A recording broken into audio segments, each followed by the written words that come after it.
తిరుమల తిరుపతి దేవస్థానంలో లడ్డూ ప్రసాదంలో వాళ్ళు చెప్పాడు ఏమంటే అది మా జంతువులు నూనె తీసి ఇటు చూశాడా ఈ ముండ చెట్టుకూడదు కానీ నేను ఇక్కడ అసలు ఇప్పుడు నీటికి వచ్చామండి నీటికి వస్తే మంచినీళ్ళు ఇచ్చావు ఏదో ఒక ద్రావకం చచ్చిపోయేటట్టుగా నాకు ఇస్తావు నువ్వు చెప్పు. తిరుమల తిరుపతి దేవస్థానం అంటే పవిత్రమైనది దేవాలయం. ఆ దేవాలయంలో జంతువులు అంటే నూనె తీసి కొవ్వు తీసి ఇచ్చాడని ఇవాళ పేపర్లో ఇవాళే చదివా.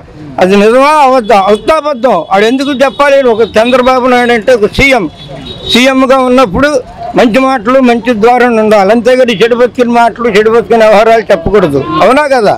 అది మరి అలా ప్రసాదంలో అలా దేవుడి ప్రసాదంలో అలా కలిపే అవకాశం ఉందంటారా? అవకాశం ఏమి ఉండదు. అక్కడ ఎంతమంది ఉంటారు? వాళ్ళు ఎంతమంది ఉంటారు. నువ్వు అక్కడే ఇప్పుడు ఊరికి నువ్వు చేయి ఎక్కాలనుకో, నువ్వు ఉంటావు నేనుంటావు 10 మంది ఉన్నాను, ఊరికి ఎక్కనిస్తారా? అంత తేలిక ఎక్కనివ్వరు. ఏదైనా మాట చెప్పాలన్నా సరే 10 మంది అనుమతి తీసుకుంటేనే కానీ అక్కడికి వెళ్ళినవరు. నువ్వెవరు పోయా ముందు వెళ్ళటానికి అంటారా అనరా? అట్లాగే ఆడు మాటలన్నీ నీళ్లలో మోట్లు. అది దేవస్థానం పైన ఎలాంటి తప్పుడు ప్రచారం ఎందుకు చేస్తున్నారంటారు? అంటే వాడు అరెస్ట్ చేస్తే తొందరగా దరిద్రం వదిలిపోద్దని ఏదో ఒక రంగా నన్ను ఎవడ అంటే చూడు మా సీతమ్మ వారిని తీసుకెళ్ళాడు, ఆయన పేరు గుర్తు రావట్లేదు. అట్లా రావణాసురుడికి మళ్ళీ ఇటు తొందరగా టైం దగ్గరికి వచ్చి పోవటానికి దగ్గరగా ఉన్నాడు. అది వైసీపీ వాళ్ళు ఏమంటున్నారంటే మేము సవాల్ విసురుతున్నాము, మీ కుటుంబం వచ్చి ప్రమాణం చేయగలుగుతారా అంటున్నారుగా. పేపర్ కూడా ఇప్పుడే చదివచ్చా నేను. అయినట్టుగా రమ్మను ప్రమాణానికి. మరి ఆయన వస్తాడు, ఆయన తక్కువైనడు ఏం కాదు కదా. అవసరం వస్తే వాళ్ళు సీఎంగా చేసేంత కెపాసిటీ ఉన్న మనిషి చేస్తానంటున్నాడు. తిరుమల తిరుపతి దేవస్థానానికి ఉన్నటువంటి ముఖ్య అతిథి టీడీపీ చైర్మన్ గారే. మరి నేనేం చేయలేదు, చేశానంటాడు అనుకోండి, తర్వాత చూద్దాం. ఏదో ఒకటి మాట తప్పించుకోవడానికి అవకాశం ఉంటుంది ఆయన దగ్గర.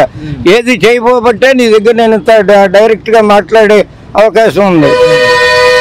అవునా కదా? అది ఎలాంటి ఇలా మాట్లాడటం ఎంతటి కరెక్ట్ అంటారు? ఒక సీఎంగా అంటే ఆడికి చేతకాని వాగుడు ఎక్కువ, చేతొచ్చే వాగుడు తక్కువ.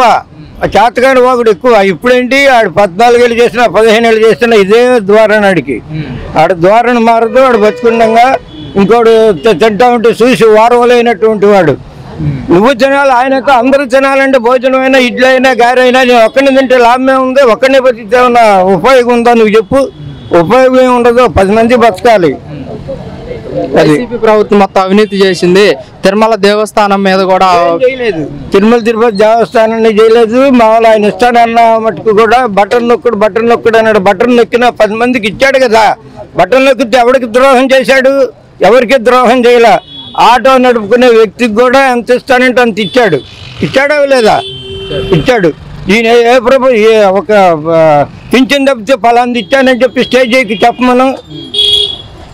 అన్నా క్యాంటీన్లు పెట్టాము, నాన్న క్యాంటీన్లు పెట్టాడు. డొక్కా సీతమ్మ గారు అంటాడు, ఇదంటాడు అదంటాడు. ఇవ్వటం ఏదో కొద్దిగా ఆడు 100 రూపాయలు అసలు ఇచ్చాడు అనుకోండి, 150 రూపాయలు నాలంటి వాళ్ళు ఇలాంటి వాళ్ళు ఇస్తే భోజనం పెడుతున్నాడు. ఆడింట్లో సొమ్మేం పెట్టట్లేదుగా. పెడుతున్నాడా? పెట్టట్లా. సార్ పవన్ కళ్యాణ్ గారు కూడా జగన్మోహన్ రెడ్డి ₹1 కోటి విరాళం ఇచ్చారు. ఎవరికి ఇచ్చారో చెప్పాలంటే కూడా పవన్ కళ్యాణ్ గారు అంటున్నమాట. మీరేమంటారు? ఇచ్చినట్టుగా అయితే నాకైతే తెలియదండి. ప్రకటించారు, జగన్మోహన్ రెడ్డి గారు ప్రకటించారు. అది ఎవరికి ఇచ్చారు చెప్పాలంటే కూడా పవన్ కళ్యాణ్ గారు అంటున్నమాట. పేపర్లో కూడా ఏమి ఇలా మరి ఇచ్చినట్టుగా. అయితే వైసీపీ వాళ్ళు ఏమంటే మా నాయకుడు చెప్పాడు కదా అని చెప్పేసి ప్రతి ఇంటికి వాళ్ళు వరద బాధితులకు సంబంధించిన ఆహారాలు కూడా అందించడం జరుగుతుంది. కూరగాయలు అలాంటివి అందించట్లేదని అంటున్నారు పేపర్లో కూడా. లోపల ఉన్న ఇళ్ళకైతే అసలు మంచినీళ్ళు కూడా ఇచ్చిన దిక్కు తీసానో లేదని అంటున్నారు. అక్కడ ఇచ్చినట్టుగా ఏం కనపడట్లా. జగన్మోహన్ రెడ్డి గారా ప్రభుత్వం? అసలు ప్రభుత్వమే ఇవ్వట్లేదు. పవన్ కళ్యాణ్ గారు ఏమిస్తారు? అసలు ప్రభుత్వం ఇవ్వట్లేదు. నారా చంద్రబాబు నాయుడు గారికి ఏమైనా పంపిస్తేనే కదా ఎవరైనా ఇచ్చేది. అసలు ఎవరు ఇచ్చినట్టుగా దాఖలాలే లేవని వాళ్ళు అలో లక్షణాన్ని ఎడుతూ ఉంటే మామూలుగా ఏంటి ఇళ్లలో బురద కూడా వాళ్ళు తీయట్లేదు అంటున్నారు. వాళ్ళు ఎన్నో ఇబ్బందులు పడుతున్నామని అంటున్నారు. మరి ప్రభుత్వం వరద బాధితులకు సహాయం అందిస్తుందని చెప్తున్నారు. ఏం లేదు, సహాయం ఏం అందించట్లేదు అని పేపర్లో కూడా ఇవ్వాలి. సాక్షి పేపర్లో కానీ ఆంధ్రప్రభలో కానీ అసలు ఇచ్చినట్టుగా ఏం లేదు. కావాలంటే నా పేరు కావాలంటే చెప్తాను, రాసుకో. ఓకే, అన్ని విధాలుగా సహాయం చేసాము వరద బాధితులకు. సహాయం చేయట్లేదు వాళ్ళు. తెలుగుదేశం ప్రభుత్వం వచ్చిన తర్వాత వాళ్ళు సహాయం చేయించిన మాటలు చెప్పడం తప్పితే ఏమి వాళ్ళు పనిచేసింది ఏమీ లేదని వరద బాధితులే చెప్తున్నారు, మనం చెప్పటం కాదు. అసలు ఊరికినే మేము కళ్యాణ మండపంలో స్టీల్ సామాన్లు అవన్నీ ఇచ్చాం అంటే 100 మందికో 110 మందికి ఇచ్చాం. డొప్పాలు మేమేం చెప్పట్లా. వాళ్ళు ఇచ్చిన మట్టుగా అయ్యా అసలు ఇక్కడికి వచ్చిన వాళ్ళే లేరని అన్నారు. మీరు సహాయం చేశారు వరద బాధితులకి? వరద బాధితులకు సహాయం చేసాం ఇక వాసవి కళ్యాణ మండపం తరఫున. జగన్మోహన్ రెడ్డి గారు కూడా చెప్తున్నారు వరద బాధితులకు సహాయం చేయడంలో ప్రభుత్వం విఫలం అయిపోయింది అంటున్నారు. విఫలం అయిపోయిందని నేనే చెప్తున్నాను స్వామి. జగన్ ప్రభుత్వం ఉండగానే అయితే మరి ఇది వచ్చినట్టయితే మరి ఏమైనా సహాయం చేసేవాడో లేదైతే నాకైతే తెలీదు. ఈ టీడీపీ ప్రభుత్వం వచ్చిన తర్వాత వరద బాధితులు మాత్రం నాకు తెలిసినంత మటుకు కాదు, పేపర్లో కూడా ఏమి ఇచ్చినట్లుగా ఏమీ లేదు. టీడీపీలో అంటున్నారు డ్రోన్స్ ద్వారా మేము వరద బాధితులకి ఆహారం అందించాం. ఏమందించారు? మన గన్నవరం రోడ్లో, గన్నవరంలోనైతే మామూలుగా అన్నం ప్యాకెట్లు పేపర్లో కూడా చూసా. ఒకటి బయట పారేసి ఉన్నాయి. అక్కడ ఇద్దరిని మన నారా చంద్రబాబు నాయుడు సస్పెండ్ కూడా చేసామని చెప్పి రాశాడు. అది నిజమే కదా, లేకపోతే పేపర్ రోడ్కి ఏం పని? నేనే పేపర్ రోడ్ అనుకున్నానా? నాకు తెలిసినంత మటుకు నాకేం పని? ఊరికి అక్కడ ఆహార బట్ల లేచాడు చూపిస్తాడా? అక్కడేమీ లేదు. నా పేరైతే లక్ష్మీనారాయణ గుండా. జగన్మోహన్ రెడ్డి గారు అంటున్నారు ప్రభుత్వం మొత్తం కూడా ఫోటోలు ఫోజులు ఇవ్వడం కోసం చేస్తుందని జగన్మోహన్ రెడ్డి గారు అంటున్నారు, నిజానంటారా? అది నిజమే. అడిచింది తక్కువ అని చెప్పేది ఎక్కువ. 100 మందిలో 10 మందికి ఇస్తున్నాడు, 90 మందికి ఇచ్చినట్టుగా ఫోజులు. ఆ మండలి ఫోజులు ఎందుకు? నువ్వు నాకు ఇడ్లీ ఇప్పిస్తావు, టీ ఇప్పిస్తానని చెప్తే అక్కడ మంచినీళ్ళన్నా ఇప్పించాలి నువ్వు ఆఖరికి నాకు. అవునా కదా? అక్కడికి వెళ్ళిన తర్వాత ఏది లేదు, నువ్వేం ఇప్పించలేవు. అట్లాగే చెప్పేది తక్కువను, చూపించే ఫోజులు ఎక్కువ. ఫోజులు ఎందుకు నీకు? ప్రభుత్వం అన్న తర్వాత ఎంతో కొంత పని చేయాలి. మొన్న ఇదంటే ఇక్కడ భోజనాలు పెట్టారు, కేకు పెట్టారు, స్వీట్ అన్నారు, హాట్ అన్నారు, ప్యాకెట్ కూడా ఇచ్చారు. వాళ్ళకి అదే వెజిటేబుల్ ఫలా అన్నారు, కొద్దిగా తోసుకోకుండా ఉండి అందరికీ పెట్టారు. అట్లా ఉండాలి కానీ ఏదో 10 మందికి చేసాం 100 మందికి పెట్టామంటే ఎట్లా? అవునా కదా? అది అయితే జగన్మోహన్ రెడ్డి గారు ఏమంటున్నారంటే మా ప్రభుత్వం వాలంటీర్ వ్యవస్థ కనుక ఈ టైంలో ఉంటే ఎలా ఉపయోగపడేది అంటారు? బాగానే ఉపయోగపడేది. ఆయన ఇస్తానంటే అసలు నెల రోజులు ప్రభుత్వంలో వచ్చిన తర్వాత ఏదో ఒకటి చూస్తా 4 నెలలు అయింది. వాళ్ళని అసలు తీసుకుంటామా వద్దనేది కూడా లేదు. ఇప్పుడు నువ్వు నా దగ్గర పని చేస్తున్నావండి, ఇదో 4 సంవత్సరాలు పని చేసావు, నువ్వు కావాలా వద్దా? ఏదో ఒకటి చెప్పాలిగా. నువ్వు ఏది చెప్పుకోకుండా అలా ముస్తులు గుద్దులంటే నువ్వు ఈయన కావాలా అని అడిగే సరుకు సపోజ్ కావాలన్నాడు, 2 రకాలు తెచ్చిచ్చాను. అక్కర్లేదని అనుకో నేను అవతల పోతా కదా. ఏదో ఒకటి నువ్వు కావాలా వద్దా? అసలు వాలంటీర్లు ఉంచుకుంటావా అక్కర్లేదా? ఏదో ఒకటి చెప్పాలి. అంటే మనమోపి ఉంచుతాను తీస్తాను ఏది చెప్పుకోకుండా అన్నాళ్ళు 4 నెలలు బట్టి జీతాలు వచ్చే లేకుండా ఎంతకాలం వాళ్ళు ఉంటారు నువ్వు చెప్పు. అవునా కదా? అది అదే వాలంటీర్లు కనుక ఇప్పుడున్న ఎంతమంది 100 మందిలో వాళ్ళు 90 మంది 90 మందికన్నా సహాయం చేసేవాళ్ళు.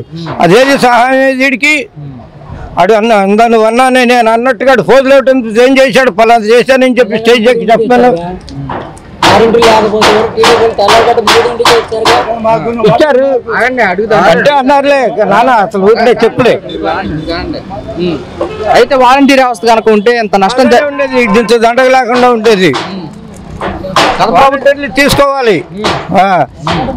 ఇప్పుడు మీ ఇంట్లో 4 ఉంటే మంచిదో, 1 ఉంటే మంచిదో. 1 ఉంటే దిక్కుమని అంటావు నువ్వు. అవునా కదా? 4 ఉన్నావు అనుకో, ఒకడు మంచినీళ్ళు తెస్తాడు, ఒకడు ఉప్పు తెస్తాడు, ఒకడు పప్పు తెస్తాడు. 4 ఉంటే శుభ్రంగా నువ్వు అన్నం తింటావు. 4 అయిపోతే దేనికి నువ్వు? ఒకటే నారా చంద్రబాబు నాయుడు ఉండి దేశం అంతా ఏలుకోమను, ఏలుకోలేడుగాడు. 4 ఉండాలి. 4 ఉండాలంటే ఏదో ఒకటి చెప్పమను. నేను ఆడవలేని చెప్పమను, తప్పేం లేదు. వాళ్ళ సావాళ్ళు తెస్తారు. చెప్పు, ఇంకేదో అడుగుతావు అడుగు. అయితే టీడీపీ వాళ్ళు ఏమంటున్నారంటే చంద్రబాబు నాయుడు గారు కూడా అంటే పెన్షన్ అందించడంలో 97% మేము సచివాలయం సిబ్బంది చేత అందించే వాలంటీర్ల కంటే బేస్గా అంటున్నారు కదా. ఏంటండి ఆయన అందించింది? జగన్ ప్రభుత్వం ఉండగానే కొద్దిగా గొప్ప వాలంటీర్ల ద్వారా వ్యవస్థ తెల్లారుజామున 5ంటికి 5:15 కూడా నాకే పింఛన్ ఇచ్చిన రోజులు కూడా ఉన్నాయి. ఇప్పుడు ఈయన వచ్చిన తర్వాత 6:30కో 7ంటికి ఇస్తున్నాడు. అసలు ఇవ్వట్లేదని కాదు, అదొకటే ఆయన చేసిన మంచి పని. ఇంకేం చేసింది నాకేం కనపడలా. నారా చంద్రబాబు నాయుడు గారు పింఛన్ తప్పితే నాకు తెలిసినంత మటుకు ఇంక చేసింది ఏం కనపడలేదు. లేవో సచివాలయం సిబ్బంది చేత సెలవు రోజులు కూడా ఉంటే ముందు రోజు 30వ తారీఖు నాడు 31వ తారీఖు నాడు అంటే 31వ తారీఖు నాడు అనుకుంటే ఆ ఒక్కటి మాత్రం ఏదో కొద్దిగా ముందు రోజు ఒకరోజు ముందు ఇచ్చాడు పింఛన్లు. అంతే ఆయన చేసిన మంచి ఉపకారం పని నాకు తెలిసినంత మటుకు.